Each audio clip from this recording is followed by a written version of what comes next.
Hi everyone, welcome back to episode 8 of the EFL Magazine Business Podcast. Today's interview is with Kris Jagasia.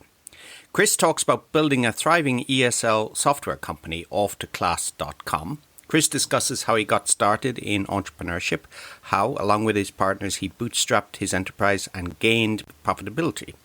Kris gives some valuable insights about management, entrepreneurship, pivoting, and what's coming down the line in the ESL world. Kris is the co-founder of Off2Class.com. The platform is used by thousands of teachers in over 120 countries around the world. I had a great time talking to Kris. Some great info there for entrepreneurs, and I hope you enjoy it too. Hey everyone, buckle up for a new episode of the EFL Magazine Business Podcast, the one and only podcast made to help you launch your business or take your existing business to a level of success you could never have imagined. Whether you're a school owner, freelancer, publisher, or other entrepreneur, you're sure to pick up lots of actionable advice when you listen to the EFL Magazine Business Podcast. Remember to visit eflmagazine.com for great articles and features.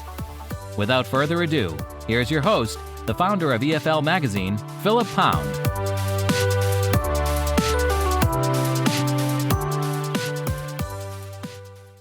It's my great pleasure today to introduce Kris Jagasia to you. Kris is based in Canada. Kris, how are you? I'm great. Thanks so much for having me, Philip. It's great to be here. Yeah, we've definitely connected a couple times over the years. So great to be here in your new series, kind of focusing more on the business side of the ESL industry, EFL industry.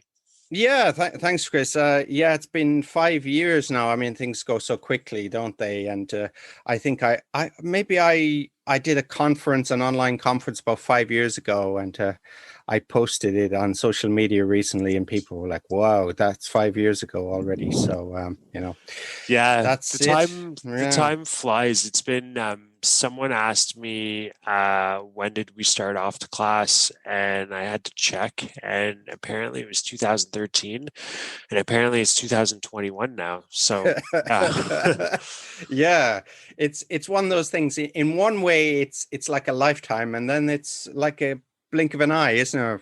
Really, in it is way. The longest job I've ever had, by far. Which I find really fascinating. Yeah. And would you consider it a job? Because a lot of people, when they're entrepreneurs, and I think, what was it, Aristotle first said it, and I think it's been copied and misattributed down the years. If you do something you love, you won't work a day in your life. I mean, do you consider it a job, a vocation, or it's definitely a source. It's a living. I would say it's a living, because everybody needs to survive. But I would probably define Off2Class as a journey, as a way of life. It's all encompassing in that sense. And I'll use the word journey mostly because I think with a lot of kind of software and technology startups that go on and grow and are achieve some form of success, it's a constant reevaluation of what you're doing, of product market fit, of fixing things, making things better. So yeah, I would really say that Off2Class has been mostly a journey. At the start, we were really just kind of a SaaS tool for independent ESL teachers that were teaching online. We had no kind of aspirations of selling the software into large institutions, into school districts, into private schools, all sorts of stuff like that. We really just wanted to make a great tool for ESL teachers that were teaching online, which is actually what we were doing at the time, in myself and my co-founders.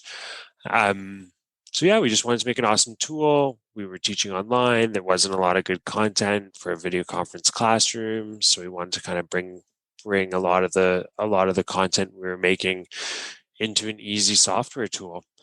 And then from there, we were always kind of landing clients that were a little bit bigger than we could really service. So folks like the guys at Fluent B that were, building a big online ESL school, private schools here in Canada that had international students. So it was really like layering on that B2B side that taught us what it's like to provide a service for schools. But throughout the journey, we've never stopped serving those kind of independent ESL teachers that are working online. That's kind of stayed a theme throughout everything, and I'd have to say they've taught us a lot. They can be a tough crowd sometimes, so they teach you a lot. And tell me a little bit about your own background and why ESL. Was this an area you were particularly interested in, or was it more software background? How did it all begin? That's a great question. No, I actually used to work in finance and in the technology space. And then I was in a career break, and I was in Istanbul during that career break with my co-founder, James Haywood, who is a linguist, lifelong ESL teacher. And at the time, he was teaching at a private school, a private international school in Istanbul, and as an English teacher, as an ESL teacher. And he was teaching a lot of his students from his day job as private students on the weekend. And I was kind of fascinated about this. One of his pain points was that Istanbul is a giant city. So this is way back in 2012. And so even though he was based in Turkey, he started teaching his students online. Skype was the video conference system back then. This is pre-Zoom days. And when he was kind of teaching online, his caseload got too big, and we actually started an online school that was designed really for the Turkish learner market. And we ran that business for a little while, about a year, and we kind of decided that running an online ESL school wasn't really where our hearts were at. It was very similar to running a physical school in that, teachers don't show up for work sometimes, students don't show up for class sometimes. So there was a lot of kind of scheduling and kind of friction points there. But what we did realize was the content that we had built for the lessons, and this was just basically in PowerPoint, that the content we'd actually built for the lessons for these video conference classrooms was unique. There was nothing else that we could really find. And it was really that kind of experience with Turks Learn English that gave the idea for Off2Class, for taking the content we'd built for that business and putting it into a tool that we could then release to ESL teachers. So that was basically the genesis of Off2Class. Okay, and tell me a little bit about the Turkish market. What if one of our listeners does business in Turkey or is intending to? Do you have any words of advice? That's a great question. Well, learning English in Turkey, for any Turkish listeners here, they would know is almost like a national pastime. So I know that you're based in Japan. So I understand, similarly to Japan, that people are constantly learning English, enrolled in institutions, private tutors, the whole thing. But progression is sometimes lacking a little bit. So that's one thing. It's a huge market because there's, obviously it's a growing kind of growth GDP market, a lot of people under the age of 20, young demographic there, a lot of foreign presence, European companies with manufacturing facilities and production facilities in the country. So there's a huge demand for English in Turkey. but sometimes from an institutional perspective, it can lack a little bit the quality of instruction, just because it's so diversified.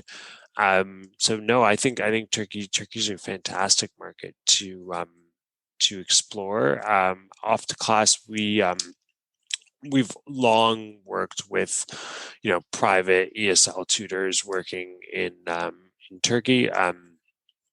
We have a couple institutional clients. The Middle East Technical University uses Off2Class for their entire English program, English as a second language program. But I do not have a huge amount of experience in Turkey from an institutional perspective. I wouldn't be the person to ask about, kind of selling B2B within the English language industry in Turkey. Most of our my B2B experience journey with Off2Class has been centered around the United States and Mexico, of all places. Yeah. Okay. So that's your main market at the moment. So tell me a little bit. As you came from a finance background, what foundation did that give you for? You'd be surprised when you're kind of bootstrapping a technology company at the start, how little it's about numbers, how little, of finance or accounting kind of acumen comes into play. It's really about, like, kind of initially, it's all about product market fit. Can you build a product that people love? That is what's going to determine your success. All the other stuff, also, can you build a product that people will pay for? All the other stuff, like, I don't know, your accounting and reporting and HR, and can you get salespeople and marketing and hiring, like all of those other little kind of micro problems will generally fix themselves if you can have a product that people love. So at the start, I didn't know anything. I was just, myself and my co-founders were just learning as we went. Definitely from a finance perspective, what's helpful for an entrepreneur is just being able to deliver kind of output, or basically being able to get a lot of work done in a very short period of time. Like really trying to, like, having those skills to just crunch stuff out. That of course can be cultivated in other domains, like, it can be developed in other places. But I think for me, finance, taught me how to do a ton of work in a short period of time. So that's definitely helpful from an entrepreneurial perspective. Okay, excellent. And tell me the magic formula then. How do you make somebody love your product, love your service? Well, you got to listen to them at the start, and be open to the feedback. And in the EFL world, that can be a bit tough, because teachers have a lot of feedback. So you need some thick skin. But yeah, most importantly, you need to listen to the people that are getting exposed to your product. Off2Class was in a beta mode for about a year before we launched as a paid service. While we were building up the content base, we were inviting teachers to access it for free. And it was probably a core group of about 300-400 teachers at the most. And they were, constantly giving us feedback, constantly letting us know what they liked, what they didn't like. And then that's still very much how things work today. Our product roadmap is basically driven by the team getting access to people's feedback, and what's in demand. That's what we focus on. And tell me a little bit, what stands out? What did people really not like? What did they really like? You know what? At the start, what people didn't like was that you couldn't print the content. That was a huge deal, back in 2013, 14. You're telling me I can't print this? Like, what are you? But and you know, we'd have to push back and be like, but you're teaching online. Why do you want to print it? They're like, oh, but I don't care. I still need a physical copy while I'm working with the students. Obviously, that, you know, having been in this for so long, that is not an issue in 2021. Yeah. But being able to print was a huge deal back then. You know what the other big one was? Mm-hmm. American versus British English. Oh, And really? Americans thought it was too British, but Ah. Brits thought it was too American. So that's gone away now. Oh. No, yeah, I did. No one seems too fussed about that distinction these days. So yeah, those are two kind of issues that used to come up. What they loved about it was it was always the content that they fell in love with. It was this, you know, content that's been designed for screen-based environments, you know, truly teacher-led, kind of not just a course book that's been kind of a PDF or something like that, you know, content that you can adapt in real time for a live conversation class. That was always what people were really, really into. So, you know, that's what kind of pushed us to really invest in the content over the years. And tell me a little bit about starting the company and funding. How did you organize that? How did you get that in place? You mentioned it was kind of bootstrapped. Yeah, so Yeah. it was the founders, their savings funded the development at the start. Most of the costs being, you know, your living expenses while you're building it. And then it was very important for us to monetize quickly because we didn't know. We wanted to understand whether this was a product people would pay for. So we had to monetize. We, you know, Off2Class was a purchasable product about a year after starting on it. So that was relatively quick, obviously compared to a lot of other you know, software. And then we funded almost entirely off revenue, and we raised a small amount of money off our friends and family. So I use the term bootstrapped. Technically, we're not 100% bootstrapped because we did raise a bit of money off our friends and family, but we're almost 100% bootstrapped.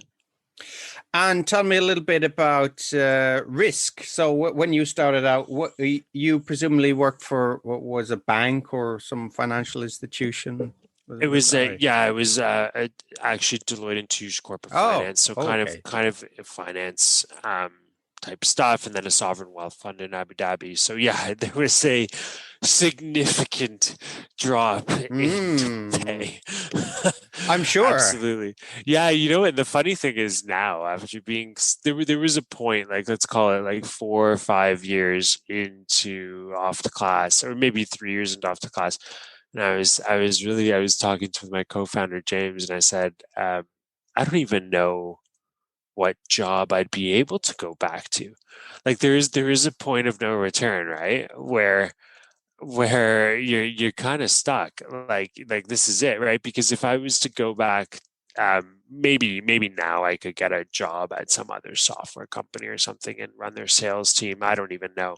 But if I was to go back into the finance world, go back to Deloitte Corporate Finance, they'd pretty much offer me the title of when I left. They wouldn't, you know, the finance industry or any traditional industry, they don't really value the experience you're building in the entrepreneurial space. So there is a point of no return where you're just kind of you're all in to borrow some kind of poker terminology. Yeah, yeah. And working for Deloitte, but did you work with a lot of risk takers? I wouldn't think so. No, absolutely not. Most of the people were just really comfortable with, you know, working very hard to earn decent money at a relatively low level of risk. Mm, mm. But that wasn't for you. No, that Mm. was the spawning of the career break that ended up in Istanbul. I think I turned around one day and I said, this can't be it. Mm. And tell me a little bit, what motivates you then? I really like kind of hard problems and challenges, and I'm really, Off2Class still definitely challenges me on a daily basis. As we take on bigger clients, yeah, a constant product market fit reevaluation.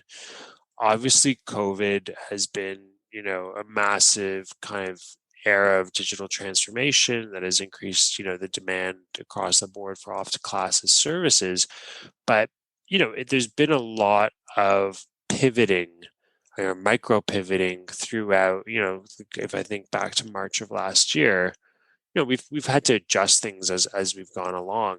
It hasn't just been an immediate, boring some baseball terminology home run.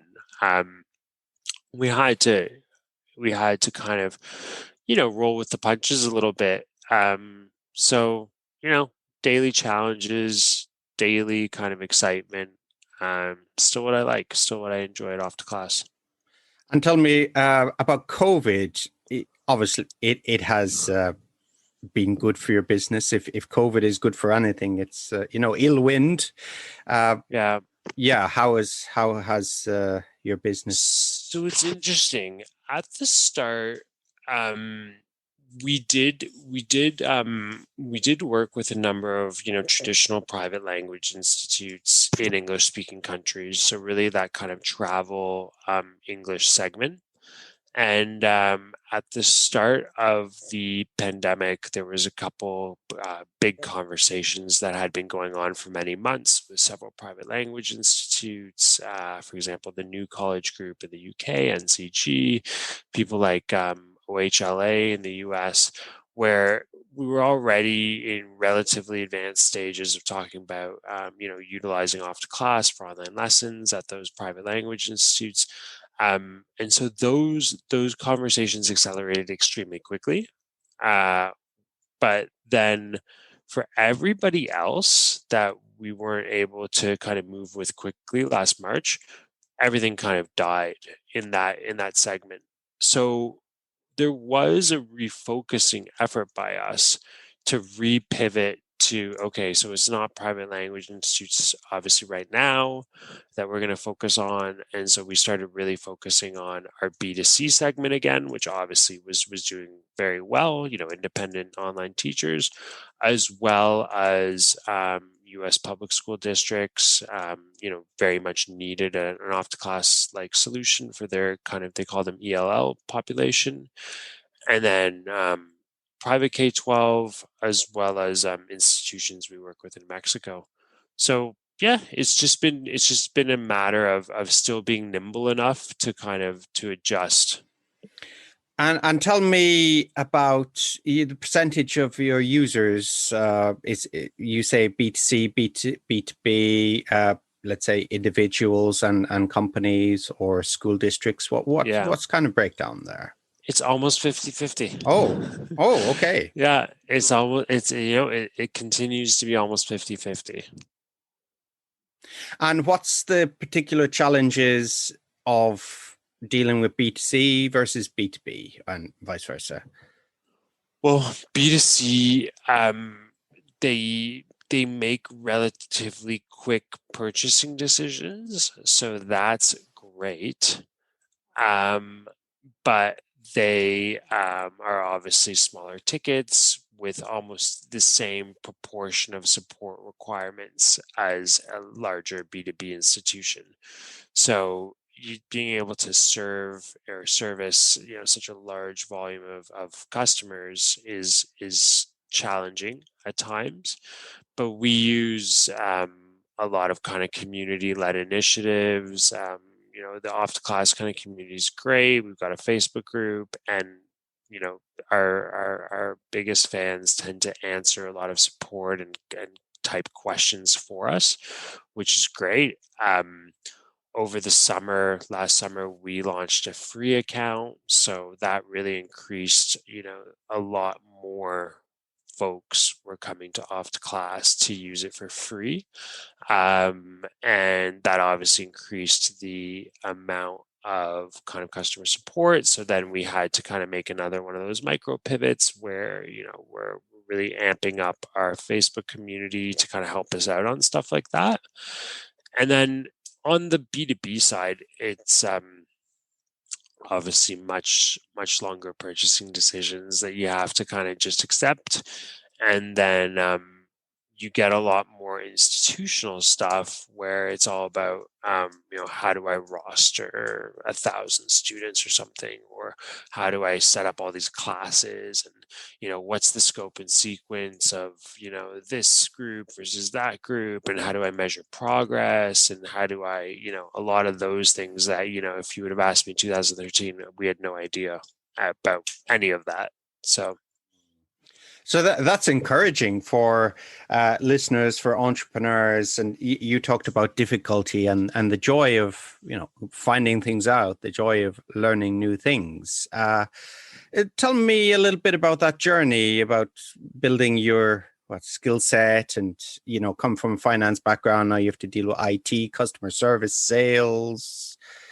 Yeah, no, that's a great one. I would kind of say that it's only in moments like these when you kind of look back a little bit and you reflect that you really tabulate all of that. Most of the learning is just almost on an everyday basis. You're just figuring stuff out. Like if you're the type of person that watches, needs to complete a task, and then just watches a YouTube video and then figures it out. That's I think like one of the best possible skill sets for a technology entrepreneur. If you're just that person who figures it out, because that's what you need to do. Like at the start, like now, if you've got a bit of cash flow coming in, you can like hire people that are smarter than you to figure it out. But at the start, man, it's like you have to figure this all out. So get those Googling skills up, and yeah. And that's not something you would learn in a cubicle, is it?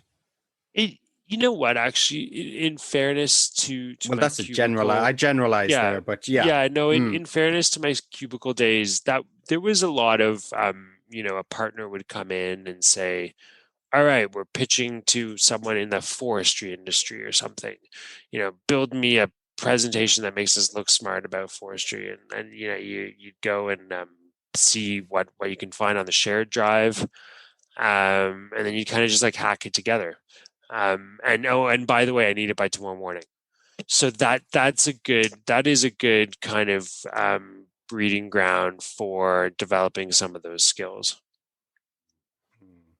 And tell me a little bit about when you're not working, your hobbies, what do you like to do, and how does that outdoors? I think for a lot of people that are working from home, as everybody is now, and constantly on screens, constantly on the internet, I think remembering that there is a natural world out there, and particularly for during this pandemic, it's been in Toronto. I live across the street from a giant park, so running, biking, skiing when I can make it out west, all sorts of outdoor activities, and just remembering that there's an amazing natural world out there, and life is not on the internet, even though work is. Yeah, for some, yeah, and let's hope things can turn around a little bit. I know in some countries, Absolutely. we've got limited. Back home in Ireland, it's a 5K limit to moving outside your home. The next thing I wanted to talk about was a little bit about, do you think there's a pattern or formula, or there's many ways to success? I think there's so many ways to success. If you look in kind of the tech world, the traditional idea is like, oh, like it's all about raising money, almost as if that is somehow an accomplishment or a means to an end. So if you're a bootstrap company that hasn't raised any kind of VC cash, there's a whole segment out there that thinks that you're not a serious company.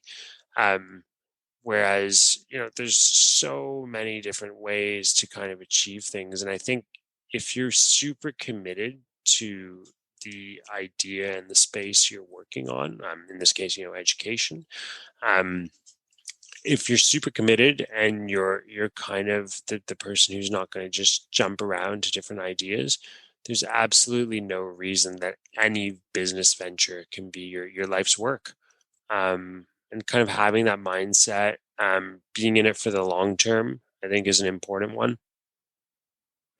You mentioned something very interesting there, and that's one thing that some entrepreneurs struggle with. It's what would we call it? Maximizing, I think is the word. Is it? I think Schwartz said something about that. But the fact that far away hills are greener, or they look at bright shiny things. So you're building a company, and then you say, "Oh no, why don't I do this? Why don't I build another company?" So a lot of people become diffuse and distracted by Yeah. what they're doing, but that's not what you do. No. So yeah, being focused, I think is important.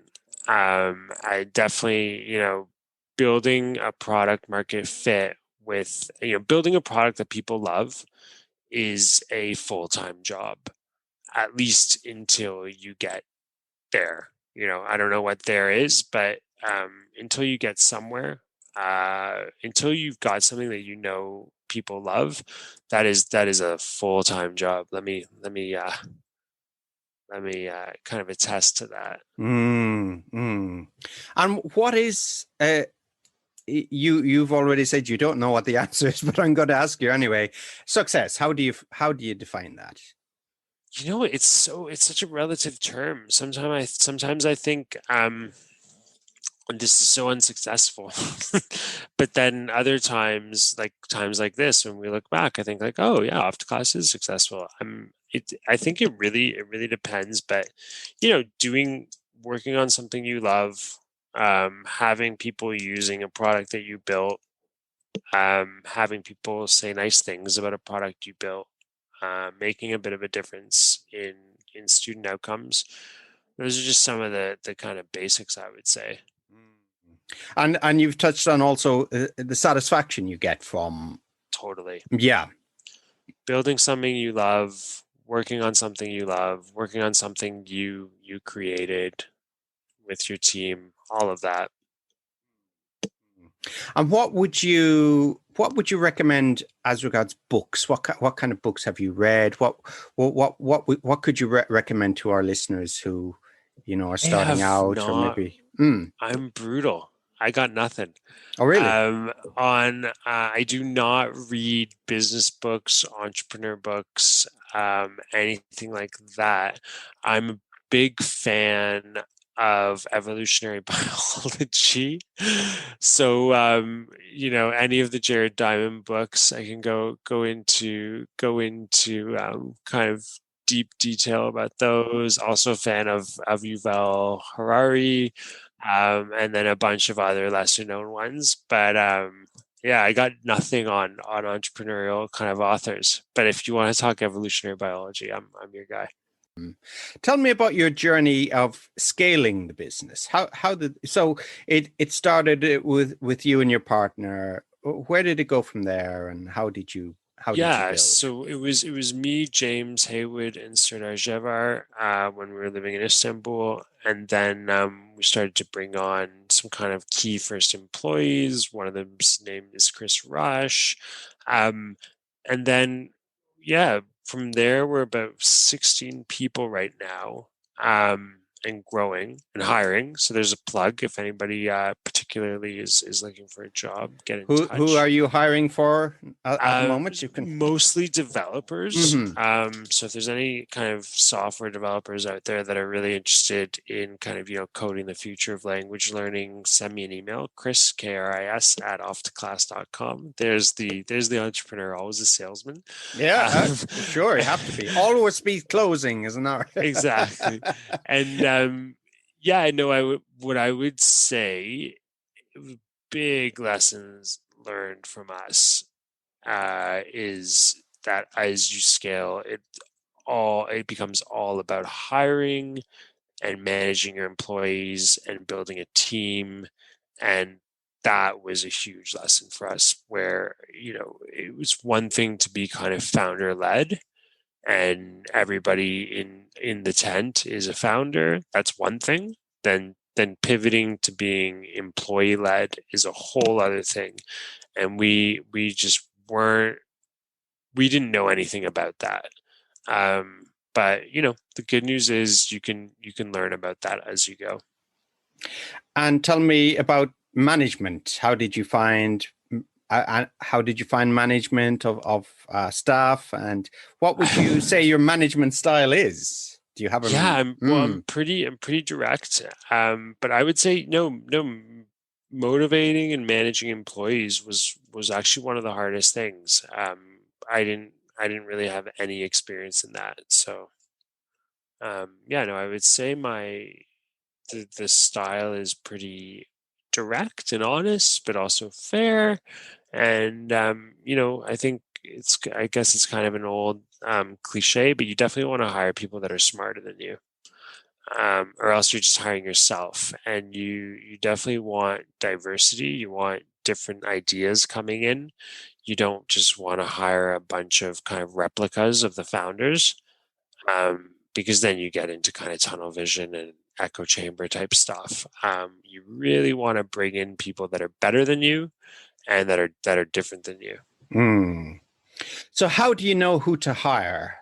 Do you have an instinct for this, or do you have are there particular questions you ask, or I mean, how does it fit into your culture? What kind of people work for you? Yeah, well, I mean, especially with COVID and hiring, you definitely want to find people that are self-starters, that are, kind of dependable, that are, not in any way concerned about metrics and measurement and performance, all that. And I think not just for startups, but for all sorts of businesses, that's become really important since March.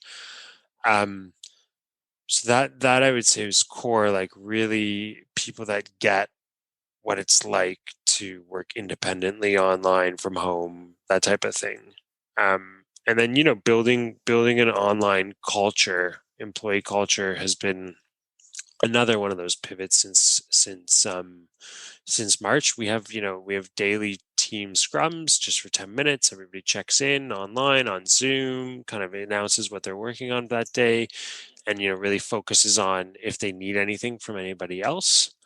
And then we have a weekly meeting, just company catch up, anything goes. And then once a week we have a workshop where one kind of division of the company will present something to the rest of the company, and kind of educate them on their side of the business, so that we don't become silos, and everybody kind of understands that the different kind of cogs and wheels that come together. And a lot of that stuff would happen organically if you had a physical office space, but online you really got to make an effort and be kind of proactive on some of that stuff. And retaining staff. Yeah, the irony is good people. The people you want to hire, the good people, are also in demand. So you can't take it too personally when a good person moves on to something better. And generally, technology, English language teaching, COVID has obviously pushed things forward a lot. What's going to happen in the next 5 years? What do you foresee in technology in language teaching? It's a great question. I think you're going to have kind of two tracks going on. On the one hand, teachers aren't going anywhere. So you're still going to have a kind of language learning teacher-led experience. But I think what a teacher-led experience means and looks like will be extremely different. I'm not exactly sure how, but it's going to be extremely different, and it's obviously going to be technology enabled. On the other side, you're definitely going to have a huge push towards, continue to have a huge push towards self-study, towards kind of direct student model with no teacher involved. And I think it'll be really interesting to see how those two tracks play out. Just from a pure motivational perspective, forget that the technology or the AI involved on recreating a language teacher. Just from a pure motivational perspective, there's very few people that can teach themselves a language, on Duolingo or something like that. Just from the thousands of hours of motivation, you do need that human connection to keep you coming back for more. But it'll be interesting to see how those two tracks play out and perhaps how they meet up. And just a reminder to everybody, Kris's site is Off2Class. Now, 2 is the numeral 2, so off2class.com. And you can catch him at off2class.com /about us as well. So you can read all about the company. So tell me, where is the money in ELT? Yeah, I mean, I think I would love to see and this is just an idea. I'm not sure if there's much money in it, but I would love to see the next generation of the student travel experience. So there's a long history of students from non-English speaking countries traveling to English speaking countries for kind of language immersion, language kind of travel tourism, maybe getting their feet wet and thinking about going to university in Canada, the US, UK, and there's a whole feeder system there. I would love to see the next generation of that experience, what that looks like. How does someone potentially through a software or a product get the travel experience without necessarily leaving home? And I think COVID has probably spawned that, but I would love to see what that looks like. If anybody's working on it, which I'm sure somebody is, maybe you can post it in the comments. Yeah, definitely. We'd love to hear about your experiences with that. Tell me about customer issues. We touched a little bit on it earlier. Dealing with complaints, issues. What can you do? Just have some thick skin. I remember hearing something by Brian Halligan. He's the HubSpot founder and CEO, and it was a podcast or perhaps a printed interview, and he was talking about. I think one of the questions from the interviewer was, do you plan on exiting HubSpot? Do you plan on selling HubSpot? And he said something to the effect of, I've been working on this for this many years, and finally it's working. Finally, the product actually works. And so this is the founder and CEO of HubSpot, probably about 2 years ago, at a time when millions of the companies in the planet are using HubSpot as their CRM, and he's saying, finally, it's actually working. So it's an iterative process. Not everything is going to work properly at the start. And you know what? One of the other things to keep in mind, besides that HubSpot tidbit, is how often massive products that have raised millions of dollars go down.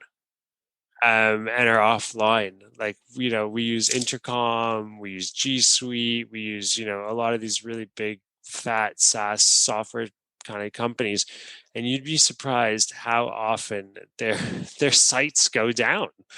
And it's like it always makes me feel really good. I'm like, oh wow, like Off2Class is great. Like compared, like we never go down. Oh, really? Really? Yeah. Well, no, I mean not compared to some of these guys. Yeah. That's impressive because, my site, eflmagazine.com, it does go down from time to time. There are some issues come up, and it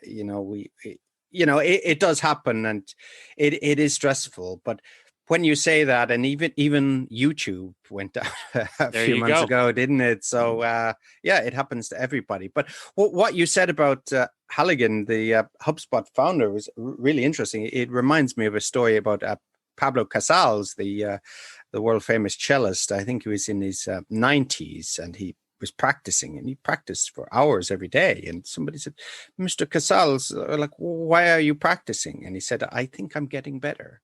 So it's kind of the same thing, isn't it? I mean, it's the iterative thing. It's the Kaizen, isn't the attitude in Japan? There's no real end goal as such. It's, working on the business is the pleasure itself, isn't it? Yeah, exactly. So tell me a little about your future plans for Off2Class. What's next? What can people expect? What's the inside track, if you can say, about?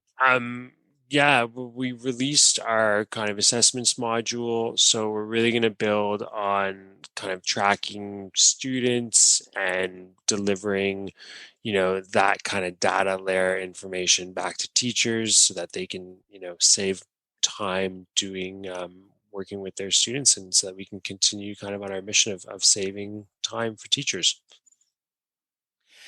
I remember a piece of advice I was given by a manager when I working for a company, and I was working in sales at the time, and it's always stuck with me. He said, "Don't presume they know what your company does or is about." And the company I worked for was quite famous and were quite well known. And the first question we would always ask clients was, "What do you know about our company?" So, Yeah. for you, what do you think? What do people not know about your company? Is maybe a better way of putting it.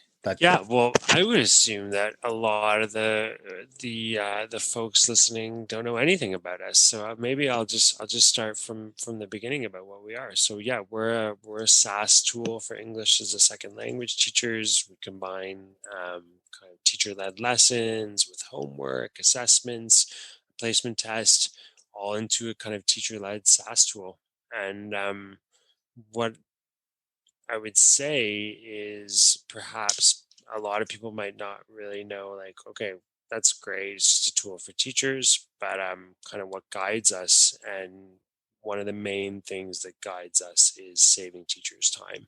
So making their days more efficient, taking out the busy work, the faff work, and kind of liberating them so they can focus on what they do best, and that is focusing on their students. That's a pain point, and that's something I've discovered with questions and questionnaires that I've done with teachers throughout the years. And one of the biggest pain points is marking and correction. Totally.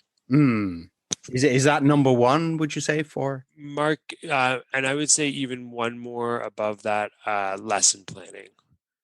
So developing the content for a lesson, and I think that got really accelerated during COVID when a lot of bricks and mortar teachers had to quickly get online and kind of left their worksheets and textbooks and what have you on their desks at their schools, and were now teaching online and needed something that worked immediately overnight online.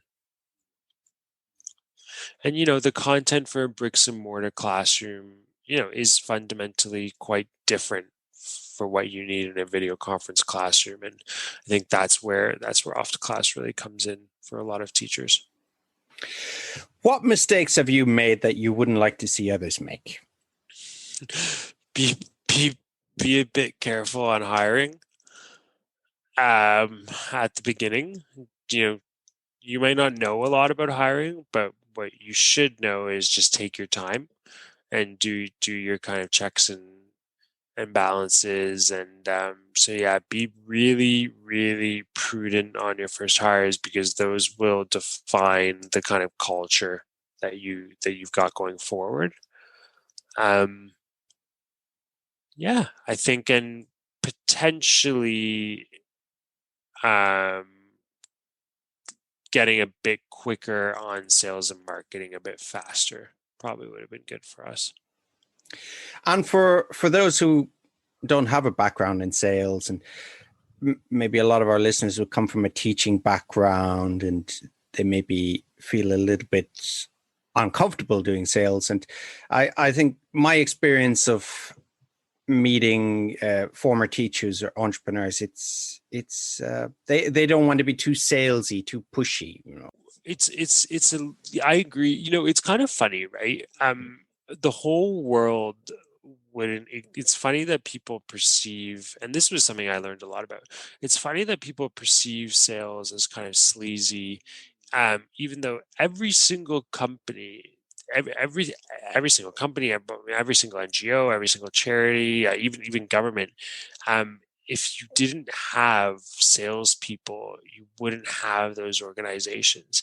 And sales is actually really hard to do. It's hard to do well. It's hard to do it in a non-sleazy way. So I find it interesting. That's been a major kind of learning point, is how important sales is, and actually how intellectual it is. But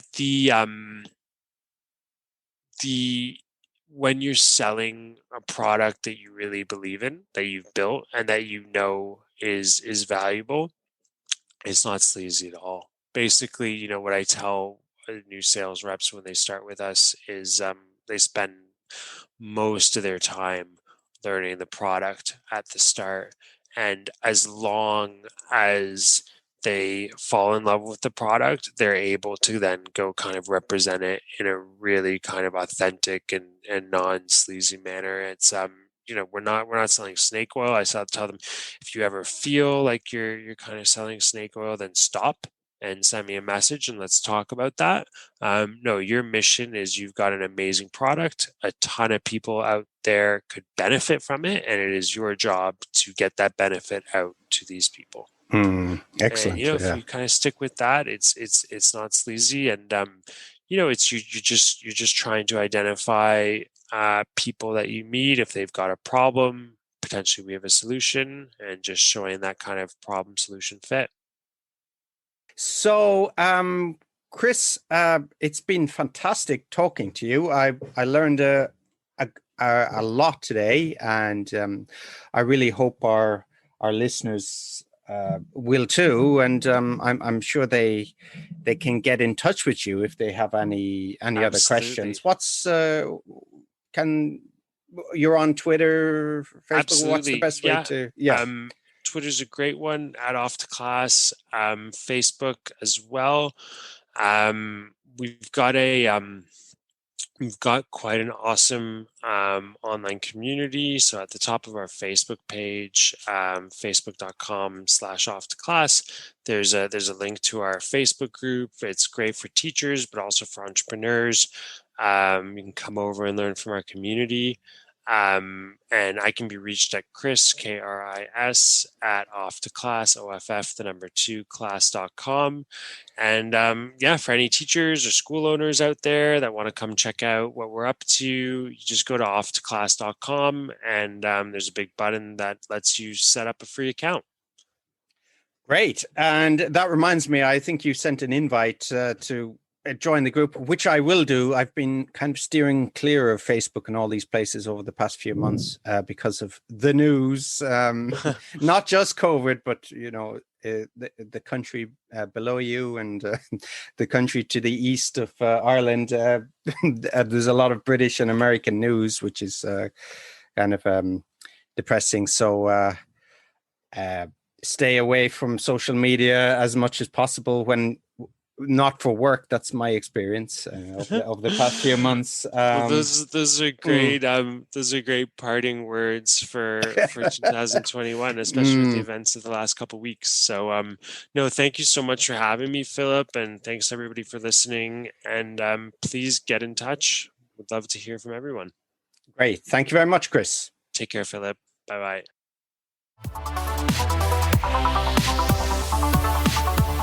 Thanks for listening to the EFL Magazine Business Podcast with Philip Pound. For more great advice and resources, check out eflmagazine.com. If you found this podcast helpful, be sure to subscribe so you never miss an episode. See you next time.